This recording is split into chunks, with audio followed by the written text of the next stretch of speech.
బులెటిన్లో breaking news చూస్తున్నాం. Phone tapping కేసులో రెండోసారి సిట్ అధికారులు జారీ చేసిన నోటీసులపై బీఆర్ఎస్ అధినేత కేసీఆర్ స్పందించారు.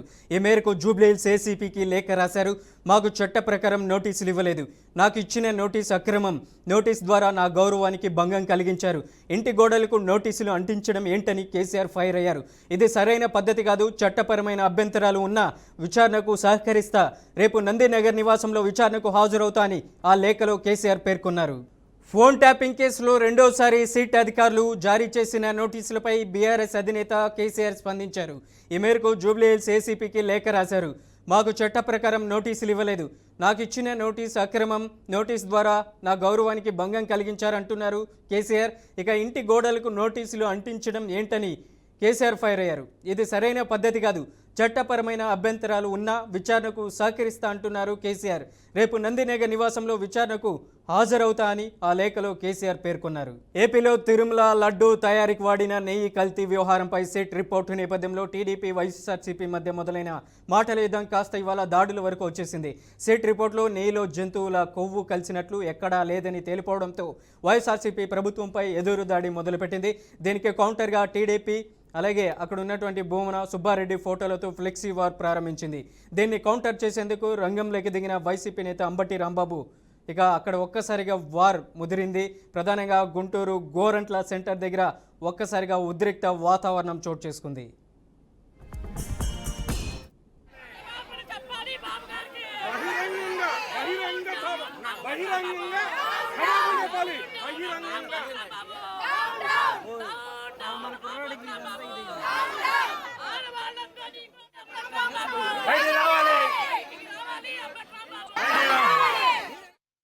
ఇవాళ గుంటూరులో టీడీపీ నేతలు ఏర్పాటు చేసిన మహాపాపం ఫ్లెక్సీని తొలగించేందుకు బయలుదేరిన అంబటి రాంబాబును ఆ పార్టీ నేతలు అడ్డుకున్నారు.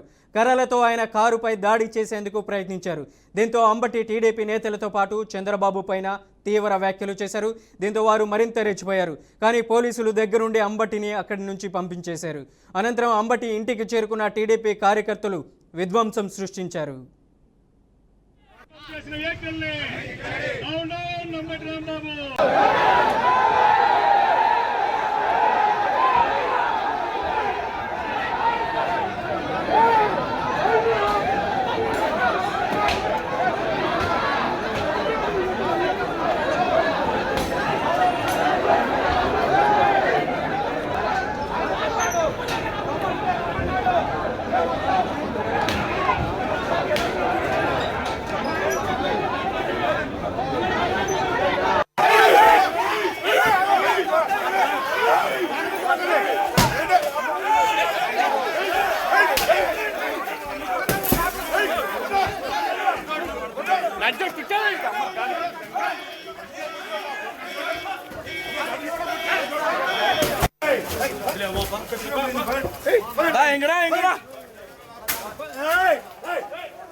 ఇంట్లోకి దూసుకెళ్లిన టీడీపీ కార్యకర్తలు ఆయన కారుతో పాటు ఇంట్లోని వస్తువులపై కూడా దాడి చేశారు.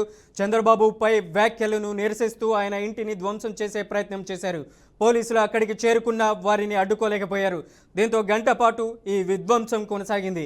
అనంతరం పోలీసులు వారిని అక్కడి నుంచి పంపేశారు. అలాగే అంబటి ఇంట్లోకి వెళ్లిన పోలీసులు చంద్రబాబుపై చేసిన వ్యాఖ్యలపై నోటీసులు ఇచ్చేందుకు ప్రయత్నించారు. కానీ అక్కడ కూడా ఉద్రిక్త వాతావరణం మధ్య వారు కూడా వెనుదిరిగారు. అనంతరం మాజీ మంత్రి అంబటిపై కేసు నమోదు చేసినట్లు తెలుస్తుంది.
అంబటి రాంబాబుపై టీడీపీ శ్రేణులు దాడికి ప్రయత్నించడాన్ని వైసీపీ తీవ్రంగా ఖండించింది.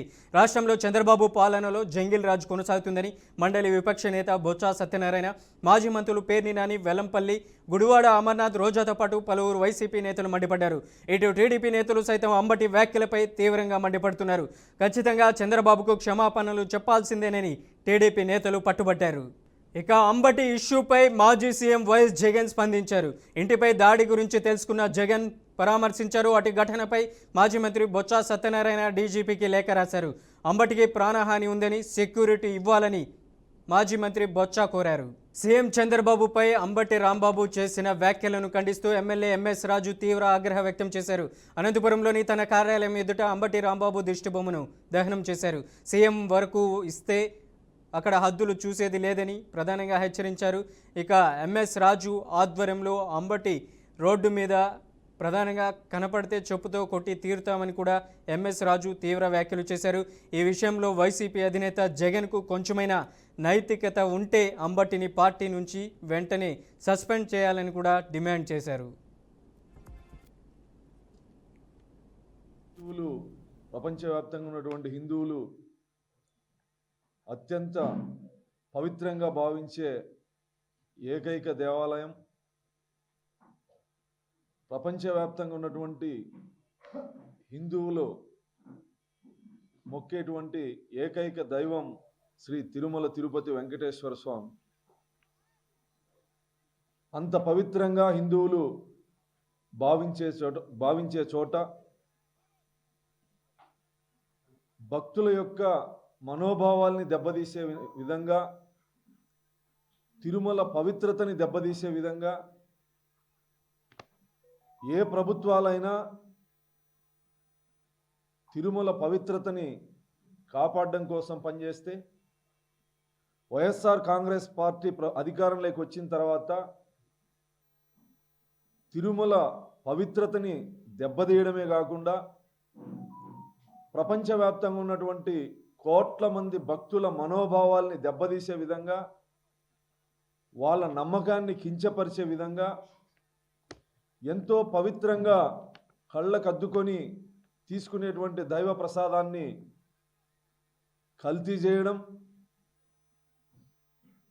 సుప్రీంకోర్టు ఆధ్వర్యంలో సిబిఐ సిట్ నివేదికని బహిర్గతం చేసిన ఆ లడ్డు తయారీలో రసాయనాలు ఉన్నాయి, కెమికల్ ఉన్నాయి, వంట నూనె, పామాయిల్, గ్లిజరిన్, అసలు ఒక చుక్క పాలు లేవు, నెయ్యి లేదు, కల్తీ జరిగిందని సిబిఐ నివేదిక బహిర్గతం చేస్తే సిగ్గు లేకుండా అబద్ధాలు, అసత్యాలు ప్రజల్ని నమ్మించే విధంగా వైఎస్ఆర్ కాంగ్రెస్ పార్టీ నాయకులు మీడియా ముందుకు వచ్చి